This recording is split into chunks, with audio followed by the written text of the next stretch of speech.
Hello, ladies and gents, and today I'm going to discuss my favorite Valentine's Day movie. There's only a few that I actually like because, for those who don't know, romance movies, especially like Valentine's movies, are probably my least favorite genre, just because a lot of them have the same tropes and they never do anything. Like, they never impact me on an emotional level. And there's very few movies I can think of when it comes to that approach and that emotion, that raw emotion. And here are some movies I can think of on the top of my noggin. So the first movie is My Bloody Valentine. I'm just joking. I That movie is very meh, and the new one was really bad. But you should still watch My Bloody Valentine, by the way, since that's kind of a horror movie for Valentine's Day. So I just wanted to make a joke about that. And yeah, you should watch that movie anyway. It's decent, the original one at least. Now let's actually discuss some Valentine's Day movies, some heartbreakers, if you will. My first one is Silver Lining Playbook, starring Bradley Cooper, Robert De Niro, and what's her name? Jennifer Lawrence. Yeah, Jennifer Lawrence. I mean, it has a great cast just by the look of it. And I remember watching it a couple times throughout my life, and it really makes me emotional just because it reminds me of a lot of my life. And it really does give off the theme, it's never too late to experience love. At least that's a kind of simple theme I can think of because the character Bradley Cooper, he clearly goes through a lot even before the intro starts rolling. He accidentally, due to his rage, since he ends up being diagnosed with, being bipolar, he brutally, beats up the man that his wife is cheating with. And I think that scene plays for like a little snippet, but doesn't actually show him, you know, beating him to a pulp. But still, the movie is very emotional, and I love the performance of Bradley Cooper. This is probably my favorite Bradley Cooper movie ever, and it would be my favorite Jennifer Lawrence movie if she wasn't in Hunger Games. But I love Hunger Games: Catching Fire, and one of my favorite books to ever read ever was the first Hunger Games. So I already have a little bit of bias. Plus, Lenny Kravitz is in that. So, but I digress. And this isn't my favorite Robert De Niro movie, but it's one of my favorite Robert De Niro movies ever, one of them at least. He really did make a good comeback with this movie since, the last big movie he was ever in was probably, prior to that, was probably Casino or Heat, which I'm going to watch eventually. I might make a review on Heat, but yeah, he makes a strong comeback with this movie, and his performance is good. And this movie's really good when that's not even the best performance.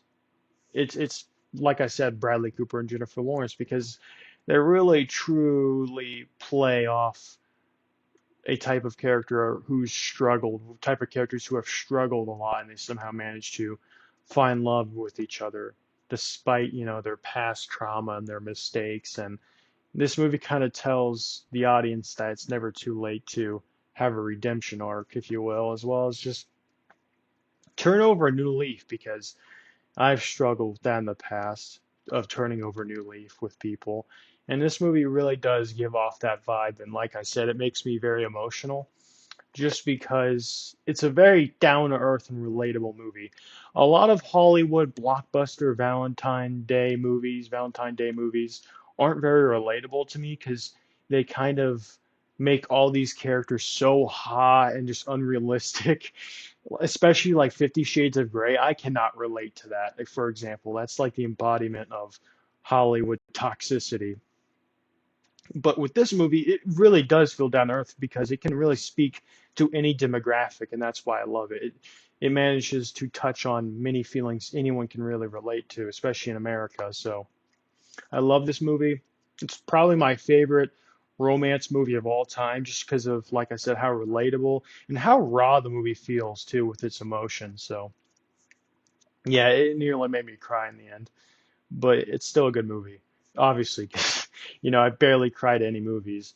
Speaking of movies I cry to, James Cameron's Titanic. Now, say what you will about the director and how, like, he's he has his own controversial past as well as his present day controversies, but this movie is still really good. I think it's probably his best movie he's ever made, especially with Leonardo DiCaprio. This isn't my favorite Leonardo movie. It's probably The Wolf of Wall Street, but this still is on par with that.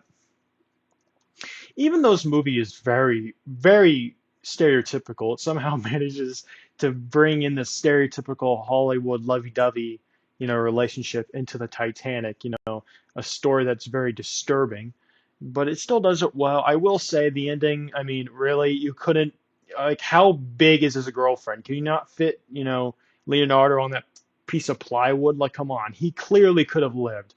You just wanted to play with our hearts. Fucking James Cameron, you heartbreaker. But still, it's a good movie despite the ending. The ending is a little bit, how do I say it, unrealistic. But the whole movie's unrealistic. I mean, really, this man goes back in time. Oh yeah, by the way, that's like a huge theory. The main character, Leonardo, is a time traveler. And it makes sense because this is the only movie of James Cameron's filmography that doesn't have any dystopian qualities or like futuristic, but I think it does if you really see what he's trying to imply. But it's still a good movie. I just wish, like I said, the ending, it felt very anticlimactic, and it just felt like James Cameron wanted to make something as shocking as possible. And yeah, I guess those are the only two movies I can actually think of when it comes to romance movies, just because a lot of movies, like I said, like in the intro, I can't really relate to, and a lot of it has to do with how they depict like some, romances. Like they choose the most hot actors around, and I don't really resonate with that. But these movies are still good, especially Silver Lining Playbook. That movie is heavily underrated, and I highly suggest you watch it. Peace out, guys, and have a great Valentine's Day, especially you virgins out there.